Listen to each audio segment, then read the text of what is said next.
چو غلام آفتابم هم از آفتاب گویم، نه شبم نه شب پرستم که حدیث خواب گویم. چو رسول آفتابم به طریق ترجمانی به نهان از او بپرسم به شما جواب گویم. به قدم چو آفتابم به خرابه ها بتابم، بگریزم از امارت سخن خراب گویم.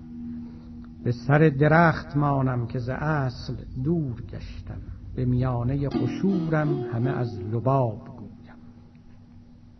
من اگر چه سیب شیبم ز درخت بس بلندم، من اگر خراب و مستم سخن صواب گویم. چو دلم ز خاک کویش بکشیده است بویش، خجلم ز خاک کویش که حدیث آب گویم. بگشا نقاب از رخ که رخ تو است فرخ، تو روا مبین که با تو ز پس نقاب گویم.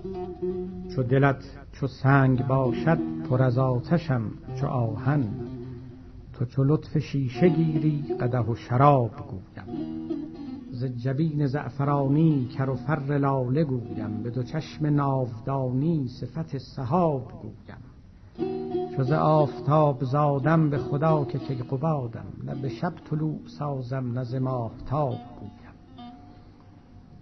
اگرم حسود پرسد دل من ز شکر ترسد، به شکایت اندر آیم غم اضطراب گویم.